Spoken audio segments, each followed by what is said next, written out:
Hello students, स्वागत है सभी लोग को साई प्रो एडुटेनमेंट क्लासेस में। आज हम बात करेंगे प्रत्यावर्ती धारा के बारे में।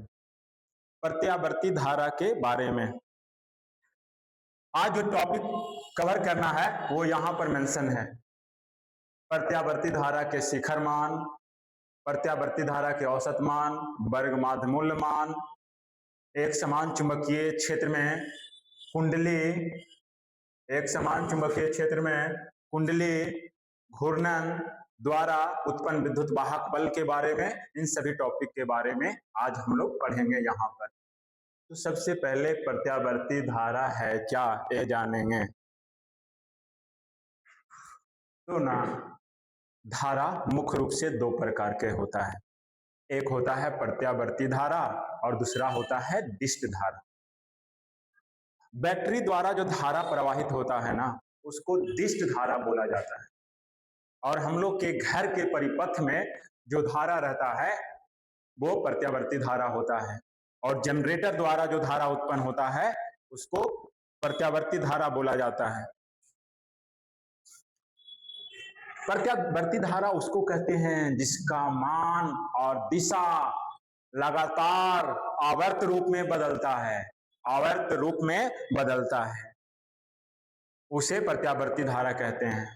और दिष्ट धारा जिसका मान एवं दिशा नियत रहता है, नहीं बदलता है, उसे दिष्ट धारा कहते हैं। तो देर किए बिना सबसे पहला टॉपिक की तरफ चलते हैं, यानी प्रत्यावर्ती धारा की तरफ। प्रत्यावर्ती धारा किसको कहते हैं? तो वह धारा जिसका मान एवं दिशा समय के साथ लगातार आवर्त रूप में बदलता है। आवर्त का मतलब होता है एक ही पाथ को फॉलो करना, एक ही मान को दोहराना। तो जिसका परिमाण एवं दिशा समय के साथ लगातार आवर्त रूप में बदलता है। आवर्त रूप में बदलने के यहाँ पर क्या मतलब है? तो प्रत्येक 2 पाई कोण पर ना ये अपना मान समान रखता है। प्रत्येक 2 पाई कोण पर, जैसे 0 पर इसका मान है 0, तो 2 पाई पर भी मान इसका 0, और 4 पाई पर भी मान इसका 0, 6 पाई पर मान इसका 0। तो प्रत्येक 2 पाई पर अपना मान समान रखता है। जैसे शुरू में 30 डिग्री के कोण पर जितना मान आया था ना, उतना ही 360 20 360 30 90 390 के कोण पर उतना ही आएगा। जितना 30 डिग्री के कोण पर मान आया है धारा का, उतना ही मान 390 पर आएगा। मतलब प्रत्येक 2 पाई पर, प्रत्येक 360 डिग्री के कोण पर वो अपना मान समान रखता है। तो इसीलिए इसको बोला जाता है आवर्त रूप में बदलता है। इसका गणितीय समीकरण का बात करें तो आई नॉट साइन ओमेगा टी होता है। आई बराबर आई नॉट साइन ओमेगा टी। आई है ना जो तात्क्षणिक धारा को बताता है, कहे कि धारा प्रत्येक सेकंड बदल रहा होता है। तो यहाँ पर कितना होगा, यहाँ पर कितना होगा, पर्टिकुलर वैल्यू देखने के लिए इसका इस्तेमाल करते हैं, तो तात्क्षणिक धारा का उपयोग करते हैं। तो तात्क्षणिक धारा बराबर फार्मूला होता है आई नॉट साइन ओमेगा टी, जहाँ आई नॉट अधिकतम धारा को दिखाता है, धारा के शिखर मान को बताता है। और ओमेगा का फार्मूला का बात किया जाए तो 2 पाई इंटू एफ होता है। 2 पाई में फ्रीक्वेंसी से मल्टीप्लाई कर देते हैं तो ओमेगा यानी कोणीय आवृत्ति आ जाता है। ठीक है। उसके बाद नेक्स्ट टॉपिक है धारा के शिखर मान। शिखर मान तो वही धारा के महत्तम मान को क्या कहेंगे, धारा के शिखर मान बोलेंगे। धारा के महत्तम मान को धारा के शिखर मान कहेंगे। इसे आई नॉट द्वारा सूचित किया जाता है, इसे आई नॉट द्वारा सूचित किया जाता है। अब समय का बात करें कि किन किन समय पर धारा का मान अधिकतम होगा और किस किस कोण पर धारा का मान अधिकतम होगा। तो पहले एक बार हम उसका ग्राफ बनाते हैं प्रत्यावर्ती धारा का। तो प्रत्यावर्ती धारा का ग्राफ बनाया जाता है तो इस रूप में आता है। अब एंगल का बात करते हैं, एक पूरा चक्र का बात करते हैं। तो एक पूरा चक्र करने में ना ये यहाँ पहुंच जाएगा। तो एक पूरा चक्र में ना जो कोण बनेगा उसको 2 पाई बोला जाएगा, और आधा चक्र में जो कोण बनेगा उसको पाई बोला जाएगा, और आधा चक्र के आधा में जो कोण बनेगा उसको पाई बटा 2 बोला जाएगा। तब पाई बटा 2 पर ही ना इसका मान अधिकतम है। पाई बटा 2 कोण पर इसका मान अधिकतम है। अब फिर अधिकतम मान कब मिलेगा, तो पाई बटा 2 और 2 पाई में पाई बटा 2 जोड़ देते हैं, तो 2 5 पाई बटा 2, 5 पाई बटा 2 पर अधिकतम मान मिलेगा। फिर 9 पाई बटा 2 पर अधिकतम मान मिलेगा। इस तरह से यदि कोण का बात करें तो पाई बटा 2, 5 पाई बटा 2, 9 पाई बटा 2, 13 पाई बटा 2, यानी 4 ऐड करते चला जाना है। 17 पाई बटा 2 पर धारा का अधिकतम मान मिलेगा। ये तो एंगल का बात किए थे। यदि समय का बात करें तो एक पूरा चक्र में ना जितना समय लगता है उसको आवर्तकाल बोला जाता है टी। एक पूरा चक्र में जितना समय लगता है उसको आवर्तकाल टी बोला जाता है। तो आधा चक्र में जो समय लगेगा वो टी बटा 2, और आधा चक्र में जो समय लगेगा उसको टी बटा 4 बोला जाएगा। तो पहले टी बटा 4 पर धारा अधिकतम होगा, उसके बाद 5 टी बटा 4 पर धारा अधिकतम होगा, उसके बाद 9 टी बटा 4 पर धारा का मान अधिकतम होगा। नेक्स्ट बात आता है धारा के वर्गमाध्य मूल्यमान का। धारा के वर्गमाध्य मूल्यमान यानी आभासी मान का। कोई प्रत्यावर्ती धारा को मापने वाला यंत्र लेते हैं ना, तो ये इसी को मापता है, धारा के वर्गमाध्य मूल्यमान को मापता है। नाम में ही है वर्ग पहले करो, माध्य निकालो और रूट कर दो। स्क्वायर करो, उसका एवरेज निकालो और उसका रूट कर दो। इंग्लिश में बोला जाए तो स्क्वायर मीन रूट, इसको उल्टा क्रम में लिखा जाता है, रूट मीन स्क्वायर। IRMS द्वारा सूचित किया जाता है वर्गमाध्य मूल्यमान को। यदि इसका इक्वेशन का बात करें तो I0 बटा रूट 2 होता है। यदि इसका डिफिनीशन का बात करें तो धारा के शिखर मान में 1 बटा रूट 2 से गुना कर देंगे। धारा के शिखर मान में 1 बटा रूट 2 से गुना करेंगे तो धारा के वर्गमाध्य मूल्यमान मिलेगा। धारा के शिखर मान में 1 बटा रूट 2 से मल्टीप्लाई करेंगे तो धारा के वर्गमाध्य मूल्यमान मिलेगा। यदि 1 बटा रूट 2 का मान लिखना चाहे तो 0.707 I0 होगा। ये धारा के वर्गमाध्य मूल्यमान रहा।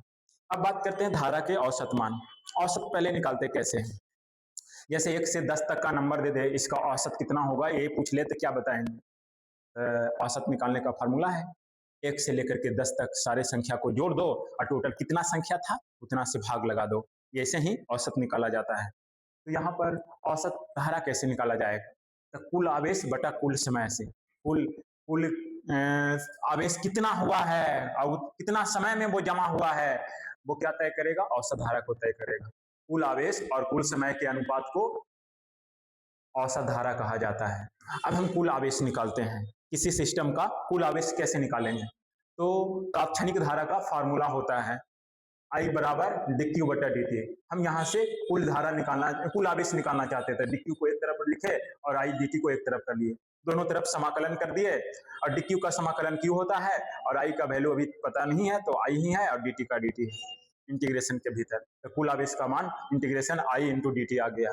कुल आवेश का मान इंटीग्रेशन I इंटू dt आ गया। और कुल समय कितना लगा है तो dt को इंटीग्रेट कर दो, लेकिन कितना में देखना है तो आधा चक्र में दिखना है, धनात्मक अर्ध चक्र में दिखना है। धनात्मक अर्ध चक्र का बात करें ना, पहला धनात्मक अर्ध चक्र का बात करें ना, पहला धनात्मक अर्ध चक्र का बात करें तो t बराबर 0 से t बराबर t बटा 2 तक है। और ऋणात्मक अर्ध चक्र का बात करें, ऋणात्मक अर्ध चक्र का बात करें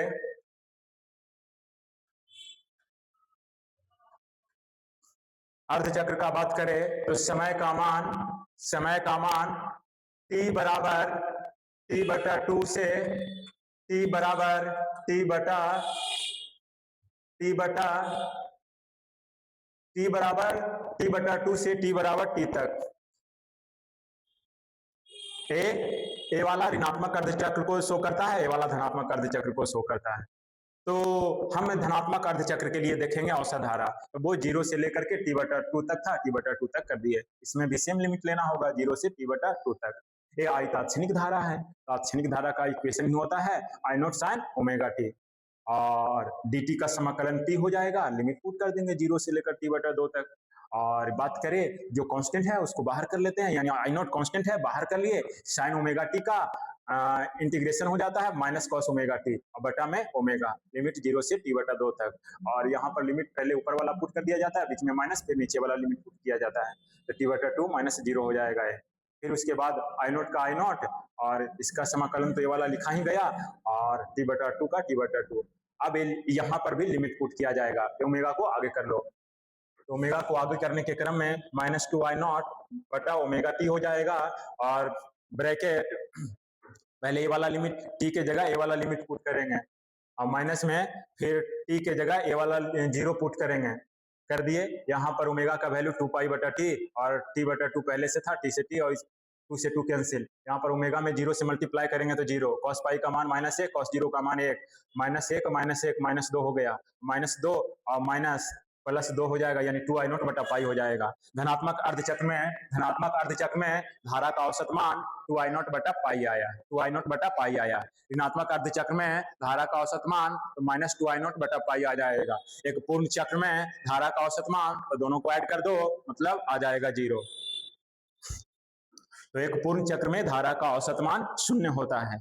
यदि बात करें कि तीनों में बड़ा कौन होगा, तो बड़ा शिखर मान, बड़ा होगा शिखर मान, उसके बाद वर्गमाध्मूल मान, उसके बाद औसत मान। औसत मान सबसे छोटा है जी, औसत मान सबसे छोटा। अगला टॉपिक है एक समान चुंबकीय क्षेत्र में कुंडली का घूर्णन द्वारा उत्पन्न विद्युत वाहक बल की गणना। उत्पन्न विद्युत वाहक बल अर्थात एक तरह के विभवांतर की गणना।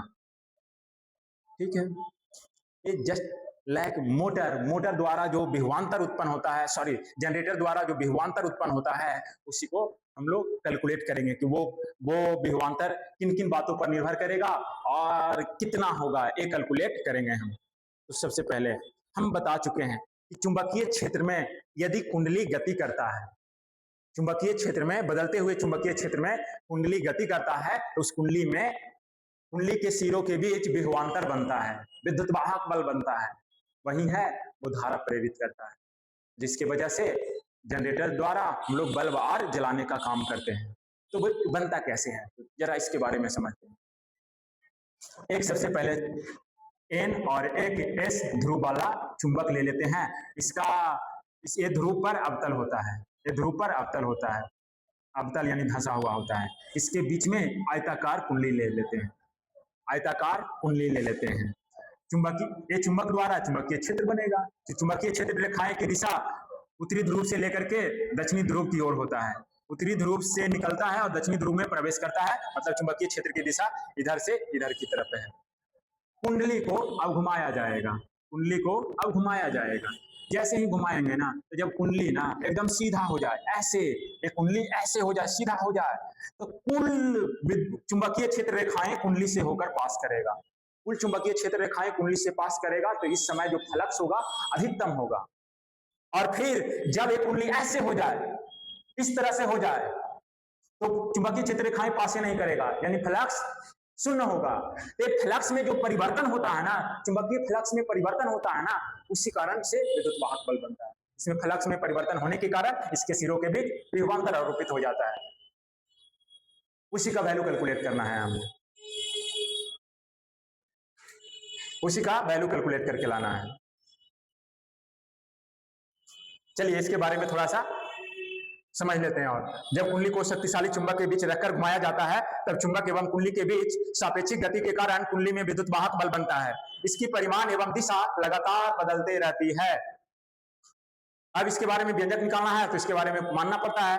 मान लिया कि शक्तिशाली चुंबक के ध्रुव खंडों NS के मध्य एक समान चुंबकीय क्षेत्र B में एक कुंडली PQRS एक समान कोणीय वेग ओमेगा से घूम रही है, एक समान कोणीय वेग ओमेगा से घूम रही है।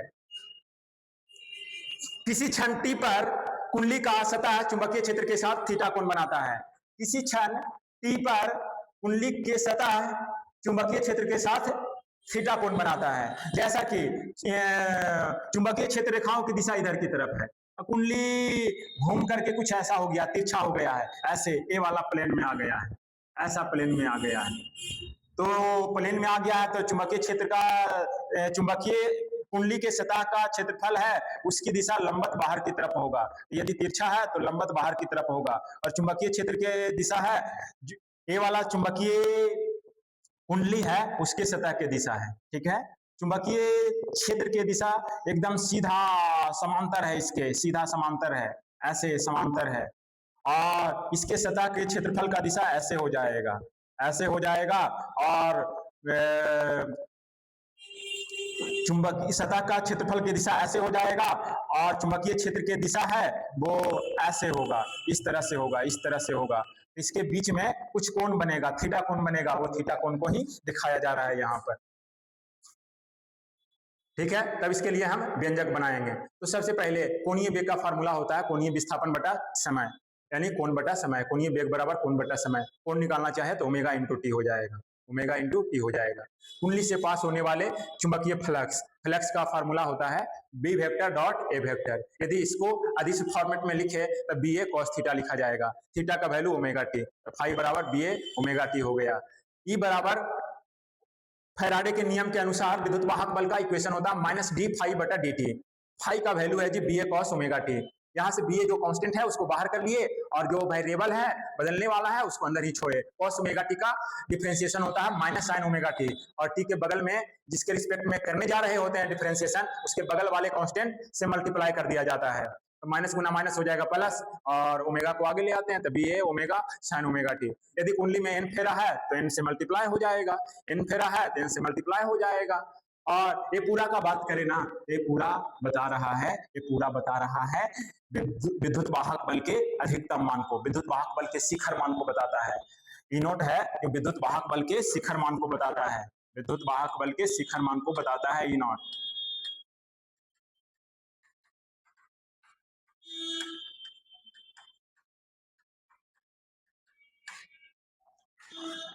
ओम के नियम के अनुसार आई का इक्वेशन लिखे तो ई बटा आर हो जाएगा। ई का वैल्यू ई नोट साइन ओमेगा टी है बटा में आर, तो ई नोट का वैल्यू ए वाला पूरा है, ई नोट का वैल्यू ए वाला है और आर ए वाला है। तो ई नोट बटा आर ना आई नोट बन जाता है, ई नोट बटा आर आई नोट बन जाता है, और आई नोट का मान कितना होगा, ए वाला पूरा होगा, एन बी ए ओमेगा बटा आर।